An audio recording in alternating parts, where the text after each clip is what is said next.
दोस्तों, जिंदगी है तो संघर्ष है, तनाव है, काम का प्रेशर है, खुशी है, डर है। लेकिन अच्छी बात यह है कि ये सभी स्थायी नहीं है।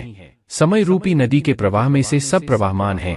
कोई भी परिस्थिति चाहे खुशी की हो या गम की, कभी स्थायी नहीं होती, समय के अविरल प्रवाह में विलीन हो जाती है।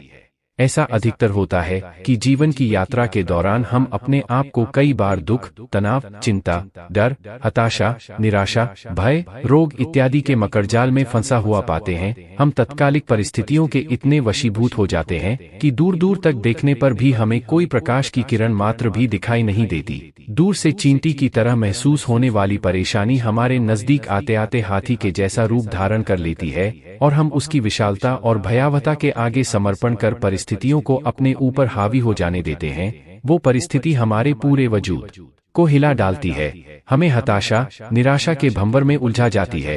एक एक क्षण पहाड़ सा प्रतीत होता है और हम में से ज्यादातर लोग आशा की कोई किरण ना देख पाने के कारण हताश होकर परिस्थिति के आगे हथियार डाल देते हैं। अगर आप किसी अनजान, निर्जन रेगिस्तान में फंस जाए तो उससे निकलने का एक ही उपाय है, बस चलते रहें। अगर आप नदी के बीच जाकर हाथ पैर नहीं चलाएंगे तो निश्चित ही डूब जाएंगे।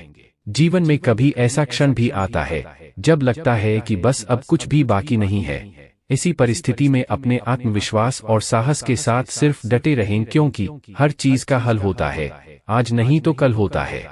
एक बार एक राजा की सेवा से प्रसन्न होकर एक साधु ने उसे एक ताबीज दिया और कहा कि राजन, इसे अपने गले में डाल लो और जिंदगी में कभी ऐसी परिस्थिति आए कि जब तुम्हें लगे कि बस अब तो सब खत्म होने वाला है, परेशानी के भंवर में अपने को फंसा पाओ, कोई प्रकाश की किरण नजर ना आ रही हो, हर तरफ निराशा और हताशा हो, तब तुम इस ताबीज को खोलकर इसमें रखे कागज को पढ़ना, उससे पहले नहीं।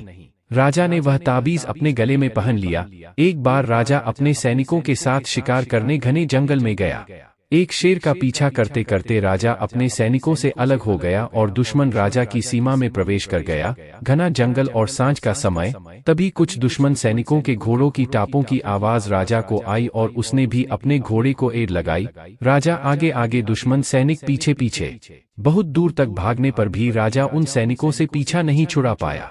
भूख प्यास से बेहाल राजा को तभी घने पेड़ों के बीच में एक गुफा सी दिखी। उसने तुरंत स्वयं और घोड़े को उस गुफा की आड़ में छुपा लिया और सांस रोक कर बैठ गया। दुश्मन के घोड़ों के पैरों की आवाज धीरे धीरे पास आने लगी। दुश्मनों से घिरे हुए अकेले राजा को अपना अंत नजर आने लगा।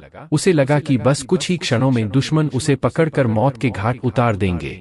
वो जिंदगी से निराश हो ही गया था कि उसका हाथ अपने ताबीज पर गया और उसे साधु की बात याद आ गई। उसने तुरंत ताबीज को खोलकर कागज को बाहर निकाला और पढ़ा। उस पर्ची पर लिखा था, यह भी कट जाएगा। राजा को अचानक ही जैसे घोर अंधकार में एक ज्योति की किरण दिखी। डूबते को जैसे कोई सहारा मिला।